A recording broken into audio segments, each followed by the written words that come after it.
കൊട്ടാരക്കരയിലെ tipper lorry അപകടത്തിന്റെ പശ്ചാത്തലത്തിൽ സംസ്ഥാനത്ത് അപകടാനന്തര അന്വേഷണ സംഘം രൂപീകരിക്കാൻ ഗതാഗത വകുപ്പ്. എല്ലാ ജില്ലകളിലും പോസ്റ്റ് ക്രാഷ് ഇൻവെസ്റ്റിഗേഷൻ ടീം രൂപീകരിക്കുവാനാണ് തീരുമാനം. സംസ്ഥാനത്തുണ്ടാകുന്ന എല്ലാ വലിയ അപകടങ്ങളും അന്വേഷിക്കുകയാണ് ലക്ഷ്യം. 2 പേരിൽ കൂടുതൽ മരിക്കുന്ന അപകടങ്ങളാണ് അന്വേഷിക്കുക.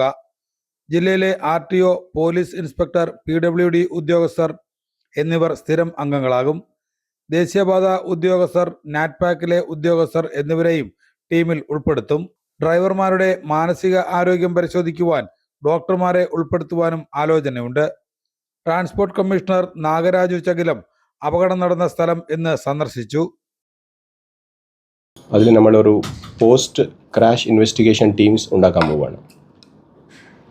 ഈ teams will be multidisciplinary with experts in dum.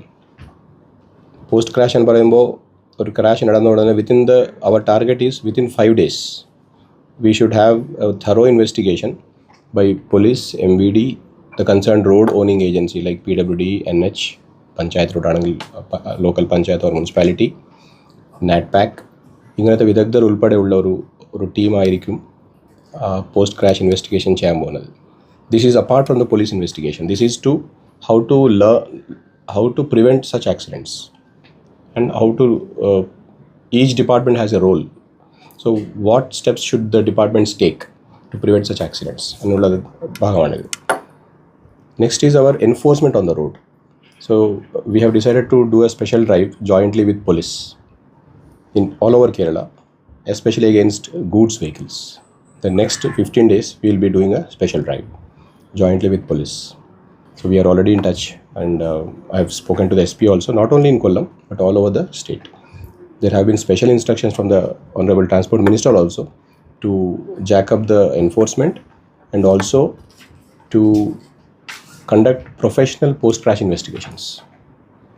ഇത് വേറെ ഒരു അതർ കൺട്രീസിലെ വെസ്റ്റേൺ കൺട്രീസിൽ ചെയ്യുന്ന ഒരു പോസ്റ്റ് ക്രാഷ് ഇൻവെസ്റ്റിഗേഷൻ സിസ്റ്റമാണ് നമ്മൾ ഇൻട്രൊഡ്യൂസ് ചെയ്യാൻ പോകുന്നത്. അപകടത്തിന്റെ പശ്ചാത്തലത്തിൽ ടിപ്പർ ലോറികൾക്ക് കൊല്ലം ജില്ലയിൽ ഏർപ്പെടുത്തിയ സമയം നിയന്ത്രണം ദീർഘിപ്പിക്കുവാൻ ആലോചനയുണ്ട്. നേരത്തെ രാവിലെ 8:30 മുതൽ 10 മണി വരെയായിരുന്നു നിരോധനം. അപകടത്തിന്റെ പശ്ചാത്തലത്തിൽ കൊല്ലം ജില്ലയിൽ ഈ മാസം 30 വരെ സ്പെഷ്യൽ ഓപ്പറേഷന്റെ ഭാഗമായി പരിശോധന കർശനമാക്കുവാനും തീരുമാനമായി. ടിപ്പർ ലോറികളിൽ ഇനി മുതൽ ബോഡി ലെവലിന് മുകളിലായി ഭാരം കൊണ്ടുപോകുന്നതിനെതിരെ കർശന നടപടികൾ സ്വീകരിക്കും. അമിത ഭാരം കയറ്റി റോഡിലൂടെ പായുന്നതിനാൽ അപകടങ്ങൾ ഉണ്ടാവുകയും റോഡ് നാശമാവുകയും ചെയ്യുന്നുണ്ട്. പാസ് ഇല്ലാതെ മണ്ണ് കൊണ്ടുപോകുമ്പോഴാണ് പലപ്പോഴും ഡ്രൈവർമാർ ലോഡ് കൂടുതൽ കൊണ്ടുപോകുന്നത്. ഇത് ഒഴിവാക്കുവാൻ ടിപ്പർ ലോറി അസോസിയേഷനുമായി സംസാരിക്കുവാൻ അടുത്തു തന്നെ യോഗം ചേരുമെന്നും എൻഫോഴ്സ്മെന്റ് RTO ദിലു AK പറഞ്ഞു. ഈ പർട്ടിക്കുലർ അപകടത്തിൽ അദ്ദേഹത്തിന് ഹെവി ലൈസൻസ് ഇല്ല. ഹെവി ലൈസൻസ് ഇല്ലാതെ മീഡിയം ഗുഡ്സ് വെഹിക്കിൾ ഓടിക്കാനാവില്ല. അതുകൊണ്ട് തന്നെ അദ്ദേഹത്തിൻ്റെ ബാക്കിയുള്ള ലൈസൻസുകൾ സസ്പെൻഡ് ചെയ്യാനായിട്ട് തീരുമാനിച്ചിട്ടുണ്ട്. അതുപോലെ തന്നെ ആ വണ്ടിയുടെ പെർമിറ്റ് ക്യാൻസൽ ചെയ്യുന്നതിന് RTO ബോർഡിനാണ് അധികാരം. അത് അങ്ങോട്ട് ഫോർവേഡ് ചെയ്യും. വണ്ടിയുടെ സർട്ടിഫിക്കറ്റ് ഓഫ് ഫിറ്റ്നസ് ഇന്ന് തന്നെ ക്യാൻസൽ ചെയ്തിട്ടുണ്ട്. പിന്നെ ഇന്ന് ട്രാൻസ്പോർട്ട് കമ്മീഷൻ ഉത്തരവിട്ടിട്ടുണ്ട്. ഞങ്ങൾ വളരെ സ്ട്രിക്റ്റൻ്റ് ആയിട്ടുള്ള നടപടികളിലേക്ക് പോകാൻ പോകുന്നു. മറ്റൊന്നുമല്ല, ഇന്ന് തുടങ്ങി ഞങ്ങളുടെ ഓപ്പറേഷൻ തുടങ്ങുകയാണ്. ഓവർലോഡ് തീരെ അനുവദിക്കത്തില്ല. ഇപ്പോൾ പലപ്പോഴും ഞങ്ങളുടെ പരിമിതമായ സ്കൂളുകളുടെ എണ്ണമൊക്കെ 6ഉം 7ഉം ഒക്കെ ഉണ്ടാവത്തുള്ളൂ. അപ്പോൾ അറ്റേ ടൈമിൽ പലപ്പോഴും 2 സ്കൂളുകളൊക്കെ വർക്ക് ചെയ്യത്തുള്ളൂ. നമുക്ക് ഏതാണ്ട് 2500 സ്ക്വയർ കിലോമീറ്ററാണ് കൊല്ലം ജില്ല. ചിലപ്പോൾ നമ്മൾ തെന്മല ചെക്ക് ചെയ്തുകൊണ്ടിരിക്കുന്ന സമയത്തായിരിക്കും ആയിരുന്നെങ്കിൽ അപകടം നടക്കുമെന്ന് പറയുന്നത്. അല്ലെങ്കിൽ കടമ്പാട്ടുകോണത്ത് നിൽക്കുന്ന സമയത്തായിരിക്കും ഇങ്ങേയറ്റത്ത് ഓച്ചിറലൊരു പ്രശ്നമൊക്കെ. അപ്പോൾ അതുകൊണ്ട് പലപ്പോഴും ഞങ്ങൾ പോകുന്ന റൂട്ടൊക്കെ നോക്കിയിട്ട് ഞങ്ങളുടെ കണ്ണുവെട്ടിച്ചൊക്കെ ഇത്തരക്കാർ ഓവർലോഡും ഒക്കെ ചെയ്യുന്നുണ്ട്. ഇനി ഞങ്ങൾ അതിനൊക്കെ പുതിയ സ്ട്രാറ്റജി കൃത്യമായി ഞങ്ങൾ ഇടപെടുകയും ചെയ്യും. ഓവർലോഡ് കൊണ്ടുപോകുന്നതിന് എതിരെ ഞങ്ങളൊരു ഡ്രൈവ് തുടങ്ങിയിട്ടുണ്ട്. കൃത്യമായിട്ട് ട്രാൻസ്പോർട്ട് കമ്മീഷൻ ഉത്തരം തന്നിട്ടുണ്ട്. നാളെ മുതൽ തലങ്ങും വിലങ്ങും അങ്ങനെ ഓവർലോഡ് വേണ്ട. ഓവർലോഡ് വലിയ അപകടമാണ്. ഓവർലോഡ് കൊണ്ടുപോകണമെന്ന് ഇവർക്ക് നിർബന്ധമില്ല. നിർബന്ധം എന്താ പറയുക, കുറച്ച് പേര് കൊണ്ടുപോകുമ്പോഴാണ്. ടിപ്പർ ലോറി അസോസിയേഷനുമായിട്ട് ഞാൻ സംസാരിച്ചിട്ടുണ്ട്. അവർ വന്നിട്ട് അവരോട്ട് ഞാൻ സംസാരിക്കാൻ ഡേറ്റ് കൊടുത്തിട്ടുണ്ട്. അതായത് ഓവർലോഡ് ആരും കൊണ്ടുപോകില്ല, ആർക്കും പ്രശ്നമില്ല. ഓവർലോഡ് കൊണ്ടുപോകുന്ന അപകടമാണ്, ഡ്രൈവർമാർക്ക് അത് ബുദ്ധിമുട്ടാണ്, പിന്നെ റോഡുകൾ നാശമാകുന്നു, പലതരത്തിലുള്ള ബുദ്ധിമുട്ടാണ്. ഇത് കുറേ പേര് അത് അങ്ങനെ ചെയ്യുമ്പോൾ ഈ പാസില്ലാത്ത മണ്ണൊക്കെ കൊണ്ടുപോകുന്നതിന് വേണ്ടിയിട്ടാണ് കൂടുതൽ ഉപയോഗിക്കുന്നത്. ഈ ഇതിൻ്റെ ബോഡി ലെവലിന് മുകളിൽ കൊണ്ടുപോകുന്നത് കർശനമായ നിലപാടെടുക്കാൻ എല്ലാ ഉദ്യോഗസ്ഥർക്കും നിർദ്ദേശം കിട്ടിക്കഴിഞ്ഞു. ഞങ്ങൾ ഓൾ ഓവർ കേരള ചെയ്യുന്നുണ്ട്. പ്രത്യേകിച്ച് കൊല്ലം ജില്ലയിൽ ഇങ്ങനൊരു സാഹചര്യം, ഒരു 3 പേര് വീട്ടിൽ പെട്ടെന്ന് 3 പേര് പെട്ടെന്ന് ഒരു ദിവസം രാവിലെ മരിച്ചു പോവുകയാണ്. വളരെ വിഷമകരമായിട്ടൊരു അന്തരീക്ഷവും സാഹചര്യം അത്. അവരുടെ ആത്മാവിന് നിത്യശാന്തി എമ്മിഴിയുടെ വക നേരുന്നു. ഒരിക്കലും ഇങ്ങനെയുള്ള സംഭവങ്ങൾ ആവർത്തിക്കാതിരിക്കാൻ വേണ്ടി പരമാവധി എമ്മിഴിയുടെ ഭാഗത്തു നിന്നുള്ള പ്രവർത്തനങ്ങളുണ്ടാവും.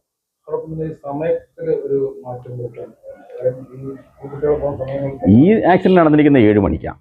നമ്മുടെ കൊല്ലം ജില്ലയിൽ 8:30 മുതൽ 10 മണി വരെയാണ് നമ്മൾ റെസ്ട്രിക്റ്റഡ് ആയിട്ട് ടൈം കൊടുത്തിട്ടുള്ളത്. വൈകിട്ട് 3:30 തൊട്ട് 4:00 വരെയുമാണ്.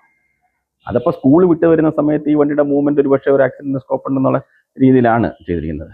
ആ സമയത്ത് നിങ്ങൾ അങ്ങനെ ഓടാറില്ല. എനിക്ക് തോന്നുന്നു ഈ വണ്ടി സ്പീഡ് കാണിച്ചത് ഒരു പക്ഷേ ഈ സമയത്തിന് മുമ്പ്, ഈ 8:30 മുമ്പ് എവിടെയെങ്കിലും ഒരു അവരുടെ ഡെസ്റ്റിനേഷൻ എത്തുക എന്നുള്ള ഉദ്ദേശം ഒരു പക്ഷേ അദ്ദേഹം, പിന്നെ ഇദ്ദേഹത്തിന് ഒരു എക്സ്പീരിയൻസ് ഉള്ള ഡ്രൈവറല്ല. ഇദ്ദേഹം ടിപ്പർ ഓടിച്ച് എക്സ്പീരിയൻസ് ഉള്ള ഡ്രൈവറായിട്ട് എനിക്ക് തോന്നുന്നില്ല. കാരണം അദ്ദേഹത്തിന് ഹെവി ലൈസൻസ് ഇല്ല, ഒട്ടുമിക്ക വാഹനങ്ങൾ ഹെവിയാണ്. പിന്നെ അദ്ദേഹം ഗൾഫിലായിരുന്നു. അദ്ദേഹത്തിൻ്റെ ബന്ധുക്കളോട്ട് ഞാൻ സംസാരിക്കുകയുണ്ടായി. അദ്ദേഹം ഗൾഫിലായിരുന്നു. ഗൾഫിൽ നിന്ന് മടങ്ങി വന്ന് 1 മാസമായിട്ടുള്ളൂ. അപ്പോൾ ജോലിയിൽ ഇന്ന് അദ്ദേഹം ഒരു ജോലിക്ക് ഇറങ്ങാനായിട്ട് തീരുമാനിക്കുകയും ജോലിക്ക് പോവുകയും ചെയ്തത്. അപ്പോൾ സ്വാഭാവികമായിട്ടും ഇത്രയും ലോഡായിട്ടൊക്കെ വരുന്ന ഒരു വണ്ടി ഓടിച്ച് അത്രയും ലോഡുള്ള വണ്ടികൾ ഓടിക്കുന്നതിന് ഒരു ടെക്നിക്കുണ്ട്.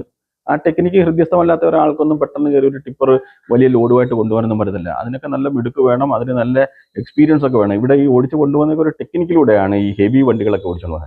ഇദ്ദേഹത്തിന് ആ പ്രാവീണ്യമില്ല. ചെറിയൊരു ഇറക്കവും ഒരു കറവൂടെ വന്നപ്പോഴത്തേക്കും ഇദ്ദേഹത്തിൻ്റെ കയ്യിൽ നിന്ന് വണ്ടി പോയതാണ്. തീർത്തും ഡ്രൈവറുടെ ഭാഗത്തെ വണ്ടിയുടെ കുറ്റമായിട്ടൊന്നും പറയാൻ അതിനകത്ത് കാണുന്നില്ല. അദ്ദേഹത്തിന് അങ്ങനെ ഒരു സാഹചര്യത്തിൽ അദ്ദേഹം എങ്ങനെ ടേൺ ചെയ്യണമെന്നോ ആ കർവ് എങ്ങനെ വീശി എടുക്കണമെന്നോ, അല്ലെങ്കിൽ ഒരു വണ്ടി ബൈക്കിലേക്ക് തെറ്റിയപ്പോഴത്തേക്ക് ആള് പെട്ടെന്ന് പാനിക്കായിട്ടുണ്ടാവും. അതാണ് ഈ വലിയ അപകടത്തിന് കാരണം. അതെൻ്റെ വളരെ സ്ലോയിൽ തിരിക്കുന്ന, ചവിട്ടി നിർത്തി തിരിക്കേണ്ട ഒരു വളവാണത്. അവിടെ അദ്ദേഹം ആ ഒരു ജാഗ്രത കാട്ടിയില്ല. അദ്ദേഹത്തിൻ്റെ ലൈസൻസ് നിലവിലുള്ളതും സസ്പെൻഡ് ചെയ്യും. തീർച്ചയായിട്ടും ശക്തമാകും. നമ്മുടെ സ്പെഷ്യൽ ഓപ്പറേഷൻ 30-ാം തീയതി വരെ ഡിക്ലെയർ ചെയ്ത് കഴിഞ്ഞു ബഹുമാനപ്പെട്ട കമ്മീഷണർ. വരും ദിവസങ്ങളിൽ ഞങ്ങൾ തുടരും. ഓവർലോഡ് കുറയ്ക്കാനുള്ള എല്ലാ ശ്രമങ്ങളും ഞങ്ങളുടെ ഭാഗത്തുനിന്നുണ്ടാവും. അതുവഴി അപകടം കുറയുന്നുള്ള പ്രതീക്ഷയുമുണ്ട്. കഴിഞ്ഞ ദിവസമുണ്ടായ അപകടത്തിന് കാരണം ഡ്രൈവറിന്റെ പരിചയക്കുറവാണ്. ഡ്രൈവർക്ക് ഹെവി ലൈസൻസ് ഇല്ല. 1 മാസം മുമ്പ് ഗൾഫിൽ നിന്നും വന്ന അദ്ദേഹം അപകടമുണ്ടായ ദിവസമാണ് ആദ്യമായി ടിപ്പർ ഓടിക്കുന്നത്. ഡ്രൈവറിന്റെ ബാക്കിയുള്ള ലൈസൻസ് സസ്പെൻഡ് ചെയ്യുവാനും തീരുമാനമായിട്ടുണ്ട്. ടിപ്പർ ലോറിയുടെ ഫിറ്റ്നസ് സർട്ടിഫിക്കറ്റ് റദ്ദാക്കുകയും പെർമിറ്റ് റദ്ദാക്കുവാൻ RTOയ്ക്ക് ശുപാർശ ചെയ്യുകയും ചെയ്തു. ഓവർലോഡ് കുറയ്ക്കുവാനുള്ള എല്ലാ ശ്രമങ്ങളും ഉണ്ടാകുന്നതിലൂടെ അപകടം കുറയ്ക്കാനാകുമെന്നാണ് മോട്ടോർ വെഹിക്കിൾ ഡിപ്പാർട്ട്മെന്റ് പ്രതീക്ഷിക്കുന്നത്.